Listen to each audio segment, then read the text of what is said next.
सर्वप्रथम भूगोल शब्द का प्रयोग इरेटोस्थनीज एक ग्रीक विद्वान 276 से 194 ईसा पूर्व ने किया।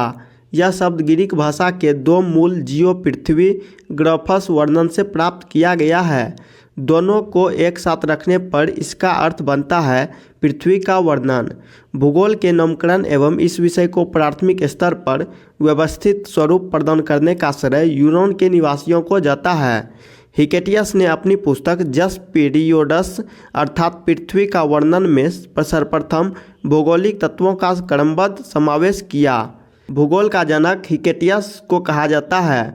वर्तमान भूगोल का जनक अलेक्जेंडर वॉन हम्बोल्ट को कहा जाता है।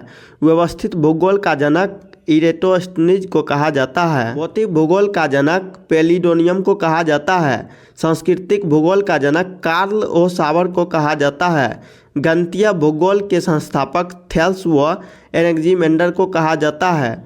विश्व ग्लोब का निर्माता मार्टिन बेहम को कहा जाता है। विश्व मानचित्र के निर्माणकर्ता एनेक्जिमेंडर को कहा जाता है। भौगोलिक विश्वकोश का जनक स्ट्रैबो को कहा जाता है। अध्ययन के लिए स्वतंत्र विषय के रूप में भूगोल को 19वीं शताब्दी में ही मान्यता मिली। 20वीं शताब्दी के आरंभ में भूगोल मनुष्य और पर्यावरण के पारस्परिक संबंध के अध्ययन के रूप में विकसित हुआ। इसकी दो विचारधाराएं थी। संभववाद, इसके अनुसार मनुष्य ने अपने पर्यावरण में परिवर्तन करने में समर्थ है तथा वह प्रकृति प्रदत्त अनेक संभावनाओं को अपनी इच्छा के अनुसार उपयोग कर सकता है। भूगोलवेत्ता वाइडल डी ला ब्लास वोर फेब्रे।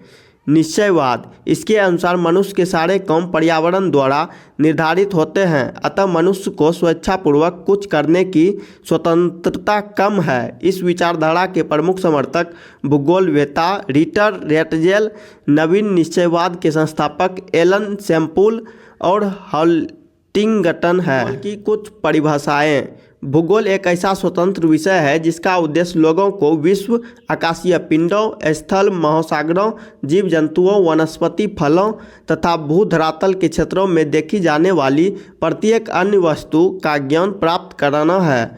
स्ट्रैबो ने कहा, भूगोल पृथ्वी की झलक को स्वर्ग में देखने वाला आभामय विज्ञान है।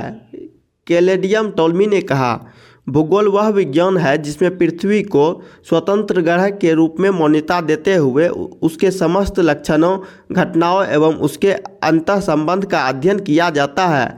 कार्ल रिटर ने कहा, भूगोल में पृथ्वी के उस भाग का अध्ययन किया जाता है जो मानव के रहने का स्थान है। आर्थर होम्स ने कहा, ब्रह्मांड अस्तित्वमान द्रव एवं ऊर्जा के सम्मिलित रूप को ब्रह्मांड कहते हैं। दूसरे शब्दों में सूक्ष्मतम अणुओं से लेकर महाकाय आकाशगंगाओं गैलेक्सीज तक के सम्मिलित स्वरूप को ब्रह्मांड कहा जाता है। ब्रह्मांड की उत्पत्ति से संबंधित प्रमुख सिद्धांत निम्न है।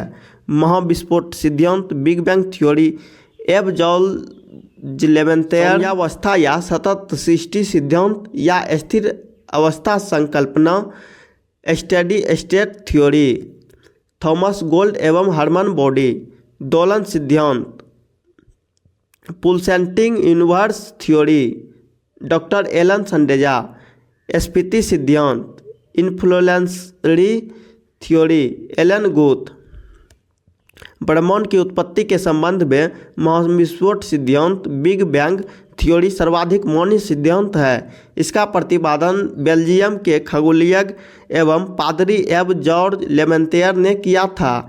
बाद में रॉबर्ट वेगनर ने इस सिद्धांत की व्यवस्था की। सिद्धांत के अनुसार आरंभ में वे सभी पदार्थ जिनसे ब्रह्मांड बना है अति छोटे गोलक एकाकी परमाणु के रूप में एक ही स्थान पर स्थित था, जिसका आयतन अत्यधिक सूक्ष्म एवं तापमान घनत्व अनंत था।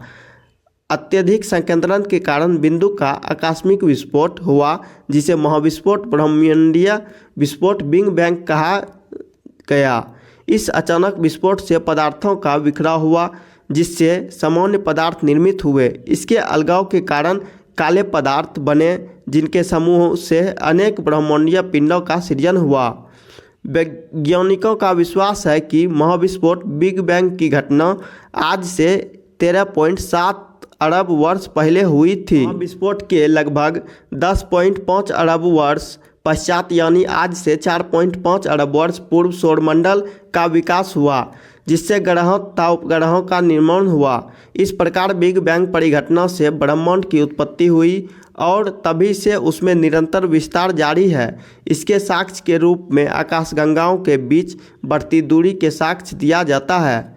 नासा ने 2001 में मैप माइक्रोवेव एनिसोट्रॉपी प्रोब नामक अनुसंधान में इसकी पुष्टि की। ब्रह्मांड के निरंतर विस्तार के साक्ष्य जुटाने में एडविन हब्बल का योगदान उल्लेखनीय है। ब्रह्मांड के निरंतर विस्तार के साक्ष्य के रूप में अंतरिक्ष में सूक्ष्म तरंगों की उपस्थिति का पता चलना, अंतरिक्ष में रेडशिफ्ट परिघटना का अवलोकन तथा आधुनिक अध्ययनों में सुपरनोवा का अंतरिक्ष में विस्फोट होना भी ब्रह्मांड के विस्तार के साक्ष्य के रूप में माना जा रहा है। नासा द्वारा 30 जून 2001 ईस्वी को डेविड विल्सन के नेतृत्व में बिग बैंग की पुष्टि हेतु मैप परियोजना माइक्रोवेव एनिसोट्रॉपी प्रोब मैप का शुभारंभ किया गया।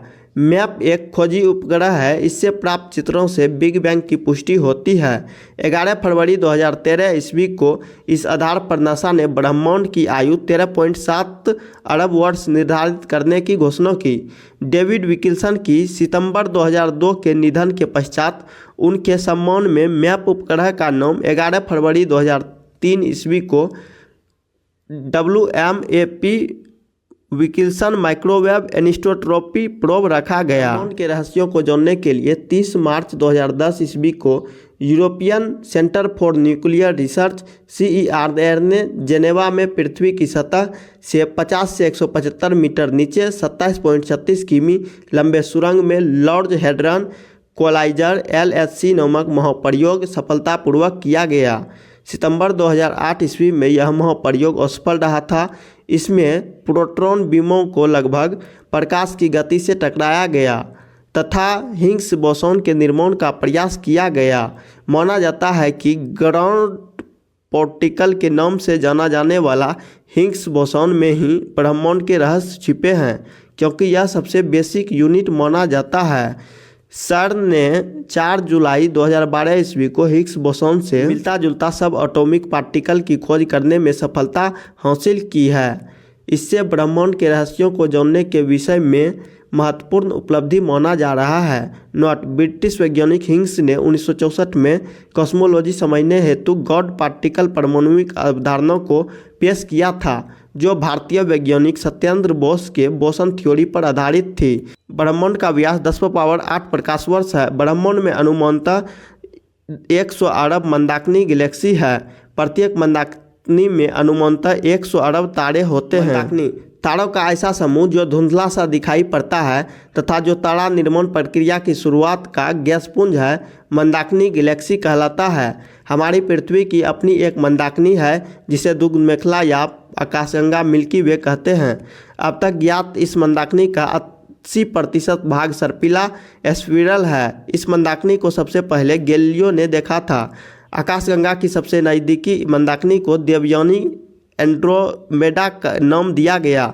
नवीनतम ज्ञात मंदाकिनी गैलेक्सी है ड्वार्फ मंदाकिनी। निहारिका नेबुला यह ब्रह्मांडीय नर्सरी है जहां तारों का जन्म होता है। निहारिका में धूल और गैसों का बादल होता है। सभी तारों का जन्म निहारिका में होता है, सिर्फ कुछ दुर्लभ अवसरों को छोड़कर, जिसमें 2 न्यूट्रॉन तारे एक श्यामवीवर बनाते हैं। वैसे भी न्यूट्रॉन तारे श्यामवीवर मृत तारे माने जाते हैं। यहाँ पाए जाने वाले गैसों में हाइड्रोजन गैस, हीलियम गैस एवं अन्य आयनीकृत प्लाज्मा गैसें होती है। निहारिका को 2 अलग अलग कारणों से बनती है।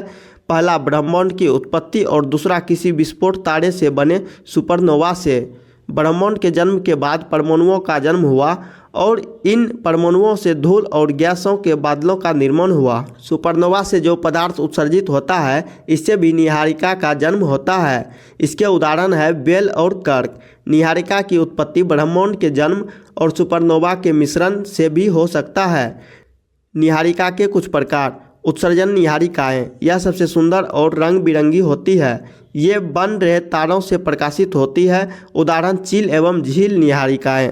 परिवर्तन निहारिकाएं, यह तारों के प्रकाश को परावर्तित करती है। ये तारे या तो निहारिका के अंदर होते हैं या पास में होते हैं। उदाहरण प्लाइडेस निहारिका। श्याम निहारिकाएं, ये अपने पीछे से आने वाली प्रकाश को एक दीवार की तरह रोक देती है। यही कारण है कि हम अपनी आकाशगंगा में बहुत दूर तक नहीं देख सकते हैं। ग्रहीय निहारिकाएं, इसका निर्माण उस वक्त होता है जब एक सामान्य तारा एक लाल दानव तारे में बदलकर अपने बाहरी तहों को उत्सर्जित कर देता है। इसी वजह से इसका आकार गोल होता है। ओरियन नेबुला हमारी आकाशगंगा के सबसे शीतल और चमकीले तारों का समूह है। तारों के बारे में विस्तृत जानकारी के लिए भौतिक का अध्याय ब्रह्मांड देखें।